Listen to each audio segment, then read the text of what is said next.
Bagaimana sebuah negara yang pada masa lalu menjadi salah satu pusat peradaban kuno dan salah satu negara terkaya justru sedang menghadapi bencana kemanusiaan. Sejak bergejolaknya gelombang Arab Spring pada tahun 2011 lalu, Yaman adalah salah satu negara yang belum sepenuhnya pulih dari konflik yang berkepanjangan.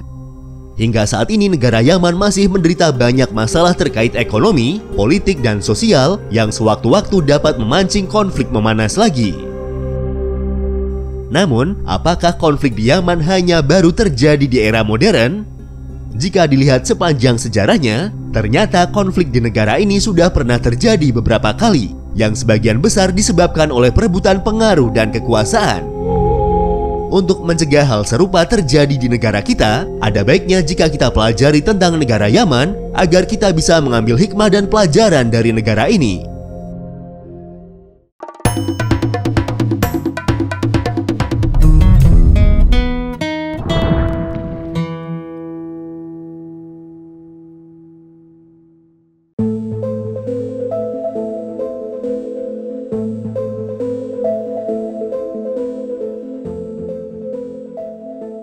Republik Yaman atau negara Yaman adalah sebuah negara yang masih termasuk ke dalam wilayah Asia Barat. Yaman berada di kawasan Timur Tengah dan terletak di ujung selatan Semenanjung Arab atau Jazirah Arab. Negara ini berbatasan dengan Arab Saudi di utara dan dengan negara Oman di timur laut. Selain itu, melalui Teluk Aden dan Laut Merah, Yaman juga berbagi perbatasan laut dengan negara-negara Afrika seperti Eritrea, Djibouti, dan Somalia. Daratan Yaman meliputi area seluas 555.000 km persegi, dan dengan luasnya tersebut, Yaman adalah negara berdaulat terbesar kedua di Jazirah Arab setelah Arab Saudi. Jika kita coba bandingkan luas wilayah negara Yaman dengan luas daerah yang ada di Indonesia, luas negara ini masih sedikit lebih besar dari luas daratan Pulau Kalimantan, khususnya yang termasuk ke dalam wilayah Indonesia, yaitu sekitar 544.150 km persegi.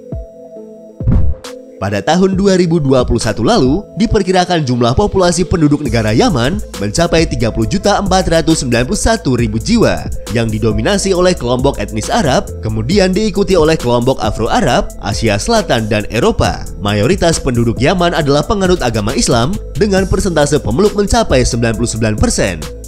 Islam di Yaman terbagi atas dua kelompok utama, yaitu Syiah sebesar 47% dan Sunni sekitar 53%. Bahasa Arab adalah bahasa resmi yang digunakan di negara Yaman. Bahasa Arab yang digunakan di sini adalah bahasa Arab standar modern yang memiliki beberapa perbedaan dengan bahasa Arab Yaman. Meskipun bahasa Arab Yaman sendiri masih tetap digunakan terutama di daerah-daerah. Sementara itu, bahasa Inggris dianggap sebagai bahasa asing paling penting.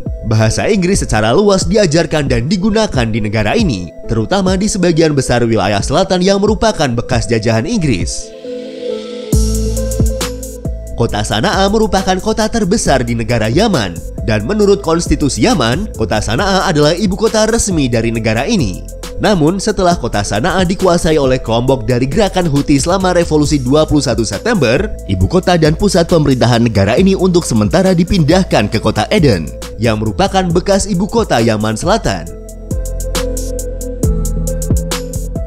Seperti yang kita ketahui bersama, Yaman adalah salah satu negara yang terdampak oleh gelombang Arab Springs. Negara ini sedang berada dalam krisis politik yang tidak menentu, terutama setelah pengambil alihan oleh kelompok dari gerakan Houthi.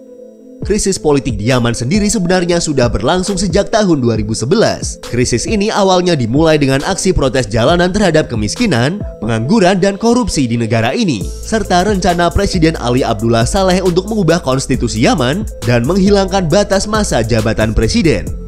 Namun demikian, konflik di negara ini tetap terjadi meskipun Presiden Saleh sudah turun dari jabatannya dan digantikan oleh Presiden Abdrabbuh Mansur Al-Hadi.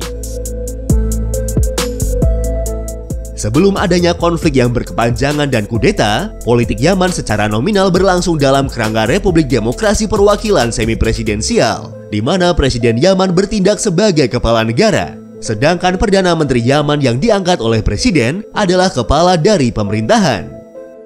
Konstitusi Yaman tahun 1991 menetapkan bahwa Presiden dipilih melalui pemungutan suara dari setidaknya 2 kandidat yang didukung oleh setidaknya 15 anggota parlemen. Sementara masa jabatan presiden adalah 7 tahun dan masa jabatan parlementer dari jabatan terpilih adalah 6 tahun. Berada dalam situasi konflik yang berkepanjangan menjadikan Yaman sebagai salah satu negara dalam kelompok negara yang paling tidak berkembang. Hal ini mengacu pada banyaknya hambatan struktural yang parah untuk pembangunan berkelanjutan. Pada tahun 2019, PBB melaporkan bahwa Yaman adalah negara dengan orang yang paling membutuhkan bantuan kemanusiaan. Di tahun 2020, negara ini menempati peringkat teratas dalam indeks negara rapuh, terburuk kedua dalam indeks kelaparan global, dan memiliki indeks pembangunan manusia terendah dari semua negara non-Afrika.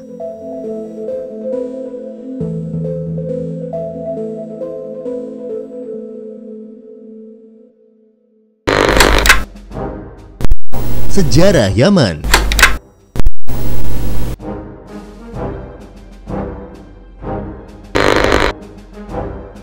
Disebutkan bahwa pemukiman besar zaman kuno di pegunungan utara Yaman sudah ada sejak sekitar 5.000 tahun sebelum Masehi. Hal tersebut seperti yang diungkapkan oleh Daniel McLaughlin dalam buku Yemen The Bread Travel Guide. Berdasarkan catatan sejarah, wilayah Yaman sudah lama menjadi perlintasan budaya di semenanjung Arabia. Lokasinya yang strategis membuat negara itu dikenal sebagai jalur perdagangan penting di kawasan Teluk. Antara abad ke-8 sebelum Masehi hingga abad ke-6 Masehi, negeri Yaman didominasi oleh 6 negara utama yang saling berebut pengaruh. Keenam negara itu adalah Kerajaan Saba, Ma'in, Kataban, Hadramaut, Ausan, dan Himyar. Kerajaan Saba tampil sebagai penguasa paling menonjol selama berabad-abad di kawasan selatan Arabia. Kerajaan ini memusatkan kekuasaannya di Ma'rib, yang lokasinya tidak jauh dari ibu kota Republik Yaman saat ini yaitu kota Sana'a. Menurut tradisi yang berkembang di Arab, kota tersebut didirikan pertama kali oleh Sam, putra sulung dari Nabi Nuh alaihi salam. Ajaran Bible di kalangan Nasrani meyakini kerajaan Saba sebagai negara yang pada masa lampau pernah dipimpin oleh Ratu Seba atau yang dalam ajaran Islam dikenal dengan sebutan Ratu Bilqis. Pada tahun 25 sebelum Masehi, ekspedisi militer bangsa Romawi berusaha menaklukkan Saba, namun upaya tersebut gagal. Selepas ekspedisi militer Romawi, kondisi politik di Yaman berada dalam kekacauan. Negeri itu akhirnya menjadi objek perebutan pengaruh dua suku besar, yaitu Bani Hamdan dan Bani Himyar. Sekitar akhir abad pertama Masehi, suku Himyar mengambil alih kota Sana'a dari tangan Bani Hamdan. Selanjutnya mereka berhasil pula menaklukkan Hadramaut, Najran, dan Tihama pada tahun 275 Masehi. Sekitar tahun 570 Masehi, dinasti Sasaniyah dari Persia berhasil mengambil alih kota Eden. Di bawah pemerintahan Imperium Persia, sebagian besar daerah di Yaman memperoleh otonomi yang luas, kecuali Eden dan Sana'a. Era tersebut juga menandai runtuhnya peradaban Arab kuno di Arabia Selatan, terutama sejak sebagian besar negara berada di bawah beberapa klan independen sampai kedatangan Islam pada tahun 630 Masehi. Islam mulai menyebar dengan cepat di Yaman pada sekitar abad ke-7 Masehi, dimulai ketika Nabi Muhammad SAW mengirim surat melalui para utusannya ke berbagai pemimpin suku di wilayah tersebut. Salah satunya adalah Ali bin Abi Thalib yang dikirim ke kota Sana'a. Agama Islam dapat menyebar dengan mudah dan cepat di wilayah Yaman. Diperkirakan karena selama abad tersebut terjadi kemerosotan ekonomi dan perpecahan di antara suku-suku, serta tidak adanya otoritas pusat yang kuat di wilayah tersebut. Namun setelah masuknya agama Islam, keadaan sosial dan politik Yaman bisa dikatakan cukup stabil, di mana orang-orang Yaman memainkan peran penting dalam ekspansi Islam di Mesir, Irak, Persia, Levant, Anatolia, Afrika Utara, Sisilia, dan Andalusia. Kondisi ini bertahan setidaknya sampai masa pemerintahan Khulafaur Rasyidin. Namun setelah berakhirnya kekhalifahan Rasyidin, Yaman kembali terpecah-pecah. Awal abad ke-9, sekitar tahun 818 Masehi, Muhammad ibnu Abdullah ibnu Ziyad mendirikan dinasti Ziyadid di wilayah Tihama. Wilayah dinasti ini membentang dari Hali atau yang sekarang adalah Arab Saudi hingga ke wilayah Eden. Mereka secara nominal mengakui kekhalifahan Abbasiyah, tetapi memerintah secara independen untuk wilayahnya dari ibu kota mereka di Zabid. Sementara itu, sebuah klan Himyarid yang disebut Yufirid mendirikan kekuasaan mereka atas wilayah dataran tinggi dari Sada hingga Taiz. Menjelang akhir abad ke-9, sebagian wilayah Yaman dipengaruhi oleh sekte Zaid yang merupakan salah satu cabang aliran Syiah yang berasal dari Irak. Periode berikutnya, Yaman menjadi wilayah yang terpecah bagi serangkaian penguasaan faksi, dinasti lokal, dan kekaisaran-kekaisaran yang bersaing satu sama lain dan melawan Zaid untuk menguasai Yaman. Awal abad ke-16, Kekaisaran Mamluk dari Mesir berhasil mengambil alih kekuasaan di kota Sanaa. Sebagian wilayah Yaman kemudian berada di bawah kekuasaan Mamluk. Namun, pemerintahan Mamluk di Yaman tidak berlangsung lama, terutama setelah Mesir berhasil ditaklukkan oleh Ottoman. Otomatis wilayah Yaman kemudian beralih dikuasai oleh Kekaisaran Ottoman. Ottoman sendiri memerintah Yaman selama hampir 1 abad. Setelah kemudian pemerintahannya mendapat perlawanan dari suku-suku lokal Yaman, tentara Ottoman diusir dari wilayah ini pada tahun 1634. Proses pemisahan Yaman dan rakyat Yaman menjadi 2 negara dimulai dengan perebutan kota Aden oleh Inggris pada tahun 1839 dan pendudukan kembali Yaman Utara oleh Ottoman pada tahun 1849. Sepanjang paruh kedua abad ke-19, baik Ottoman maupun Inggris memperluas kendali mereka atas tanah Yaman. Pada awal abad ke-20, kedua kekuatan itu menarik perbatasan antara wilayah mereka, yang masing-masing kemudian disebut dengan Yaman Utara dan Selatan. Di Yaman Utara, pemerintahan Ottoman bertemu dengan oposisi yang signifikan selama awal 1900-an. Di bawah kepemimpinan Imam Zaidi, Yaman melakukan banyak pemberontakan. Setelah bertahun-tahun memberontak, pada tahun 1911, pemerintah Ottoman akhirnya memberikan otonomi kepada imam atas sebagian besar Yaman Utara. Kekalahan Ottoman dalam Perang Dunia Pertama memaksa kekaisaran ini untuk meninggalkan Yaman pada tahun 1918. Selanjutnya, kerajaan Yaman didirikan di wilayah Yaman Utara, sebelum kemudian dirubah menjadi Republik Arab Yaman pada tahun 1962. Sementara itu, sejarah Yaman Selatan setelah pendudukan Inggris di Aden pada tahun 1839 sangat berbeda. Setelah pembukaan terusan Suez pada tahun 1869, Aden menjadi pelabuhan yang sangat penting di sepanjang jalur laut ke India. Untuk melindungi Aden dari pengambil alihan Ottoman, Inggris menandatangani perjanjian dengan para pemimpin suku di pedalaman, menjanjikan perlindungan militer dan subsidi sebagai imbalan kesetiaan mereka. Secara bertahap, otoritas Inggris diperluas ke wilayah daratan lainnya di sebelah timur Aden. Pada tahun 1937, daerah itu ditunjuk sebagai Protektorat Aden, dan pada tahun 1958, 6 negara bagian kecil di dalam protektorat membentuk federasi yang disponsori oleh Inggris. Federasi ini kemudian diperluas untuk mencakup Aden dan negara bagian yang tersisa di wilayah tersebut, dan berganti nama menjadi Federasi Arab Selatan pada tahun 1965. Pada tahun 1967, Inggris menarik diri dari wilayah tersebut dan Yaman Selatan merdeka sebagai Republik Rakyat Yaman Selatan. Pada tahun 1970, negara itu berganti nama menjadi Republik Demokratik Rakyat Yaman dan hubungan dekat terjalin dengan Uni Soviet. Sebelumnya, hubungan di antara kedua negara Yaman ini tidak berlangsung dengan baik. Dalam sejarahnya, dua negara ini sempat mengalami beberapa kali konflik. Namun selama tahun 1980-an, kedua negara semakin bekerja sama dalam masalah ekonomi dan administrasi. Pada bulan Desember tahun 1989, pemimpin masing-masing negara bertemu dan menyiapkan kesepakatan untuk unifikasi. Dan pada tanggal 22 Mei tahun 1990, Yaman Utara dan Yaman Selatan secara resmi bergabung menjadi Republik Yaman.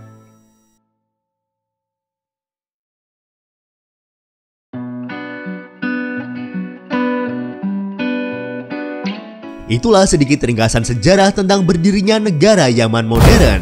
Dan untuk mengenal lebih jauh tentang negara ini, berikut adalah 21 fakta tentang negara Yaman.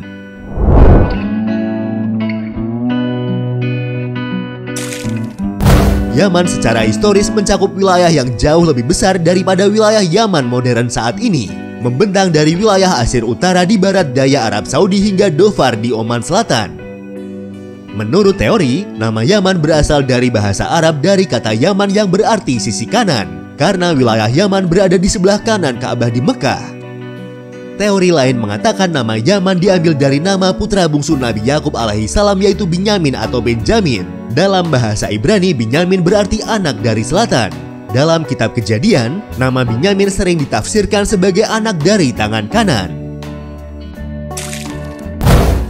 Pada masa lalu, oleh bangsa Romawi, wilayah Yaman juga disebut dengan nama Arabia Felix yang berarti Arab bahagia.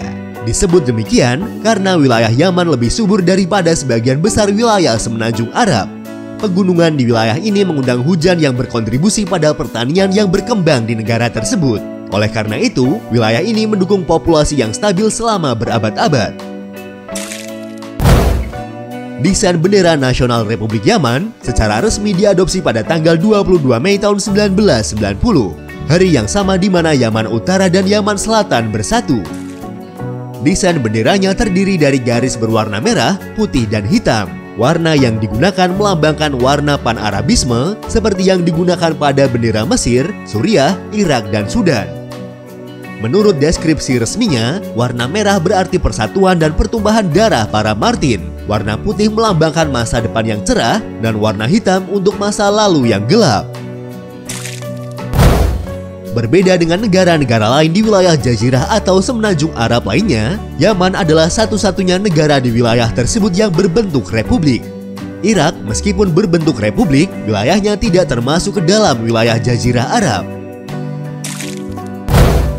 Rial Yaman adalah mata uang resmi yang dikeluarkan oleh Republik Yaman. Mata uang ini digunakan sejak tahun 1990-an, setelah kedua negara Yaman bersatu. Secara internasional, Rial Yaman dikodekan dengan YER. Jika kita konversi ke mata uang negara kita, 1 Rial Yaman memiliki nilai tukar sebesar 57,46 rupiah. Meskipun saat ini Yaman adalah negara termiskin di Jazirah Arab dan salah satu yang termiskin di Timur Tengah, namun negara ini pernah menjadi negara yang sangat kaya yang menguasai jalur perdagangan kuno. Pada zaman kuno, Yaman adalah negara yang kaya yang memperdagangkan kemenyan, resin mur atau dupa, dan rempah-rempah. Wilayah ini terkenal sebagai jalur perdagangan kemenyan dan dupa yang paling ramai di dunia pada zaman kuno.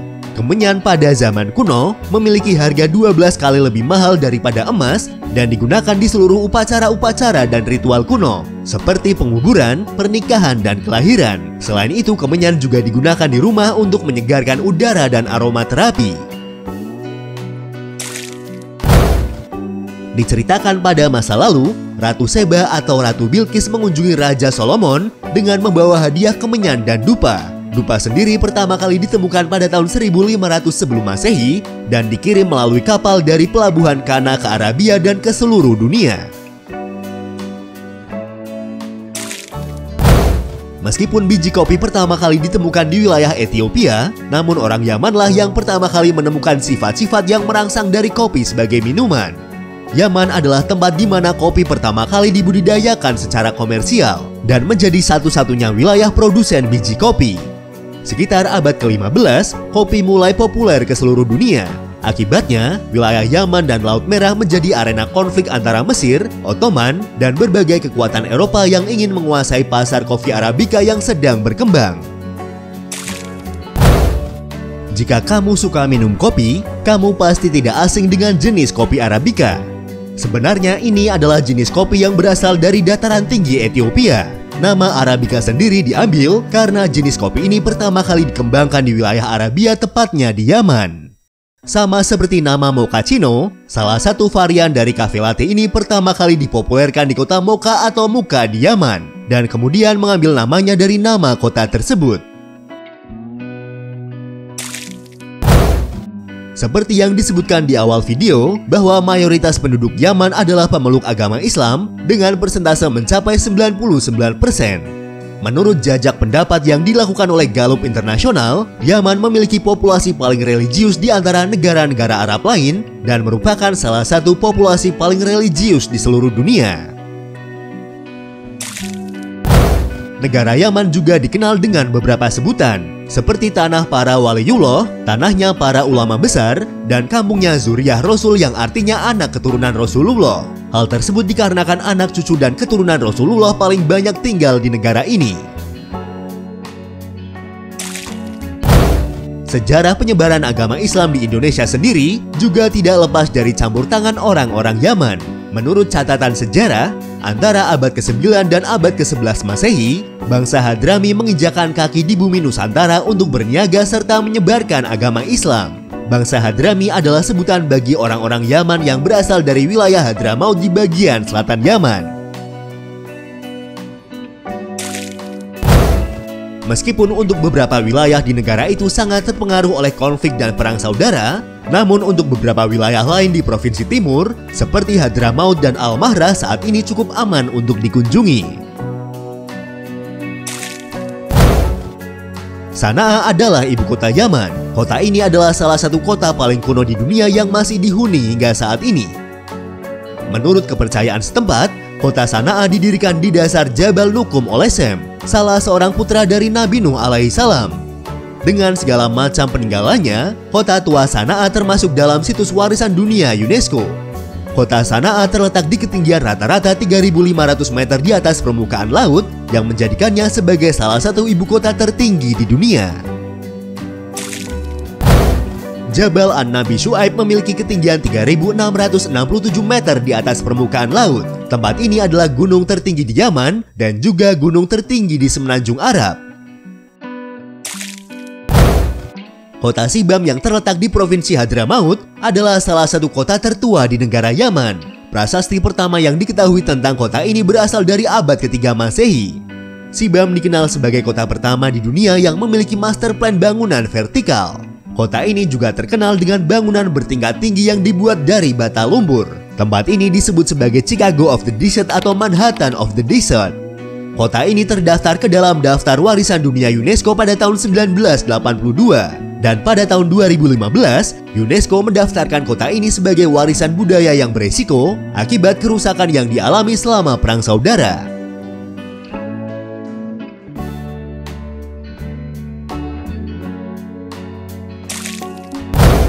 Satu lagi salah satu kota tertua di Yaman yang juga menjadi situs warisan dunia UNESCO adalah kota Zabid yang terletak di barat Yaman. Zabid adalah ibu kota Yaman dari abad ke-13 hingga abad ke-15. Arsitektur domestik dan militer Zabid menjadikannya sebagai situs arkeologi dan sejarah yang luar biasa. Kota ini memainkan peran penting di dunia Arab dan Muslim selama berabad-abad karena universitas Islamnya. Masjid Agung Zabid atau yang juga dikenal sebagai Masjid Al-Asair adalah salah satu bangunan paling menonjol di kota Zabid. Masjid Agung Zabid sendiri dibangun pada tahun 8 Hijriah atau 629 Masehi oleh Abu Musa Ash'ari yang merupakan salah seorang sahabat Nabi Muhammad SAW. Tradisi lokal meriwayatkan bahwa masjid tersebut merupakan masjid tertua kelima dalam sejarah Islam yang menjadikannya salah satu dari masjid tertua di dunia. Situs warisan dunia lainnya dari negara Yaman adalah Pulau Socotra. Socotra terletak beberapa ratus kilometer di lepas pantai Yaman dan Somalia, yang menempatkannya pada posisi unik di tengah Samudra Hindia dan Laut Arab. Pulau ini adalah rumah bagi banyak tanaman dan hewan aneh yang secara unik disesuaikan dengan keadaan pulau yang panas, kasar, dan berangin. Karena keunikan sejumlah besar spesies endemik pulau ini, Socotra telah digambarkan sebagai salah satu tempat yang tampak paling asing di bumi. Socotra juga terkenal gara-gara disebut sebagai pulau tempat dikurungnya Dajjal. Dalam Islam memang dikabarkan jika si Mesias palsu ini sekarang tengah berdiam di sebuah tempat di bumi dan akan muncul ketika waktunya tiba. Teori Socotra sebagai tempat dikurungnya Dajjal tersebut sering disandingkan dengan hadis yang diriwayatkan oleh Imam Muslim dalam Kitabul Fitan wa Ashirati Sa'ah, buku 41, bab 22 nomor 7028. Namun teori tersebut belum bisa dibuktikan kebenarannya.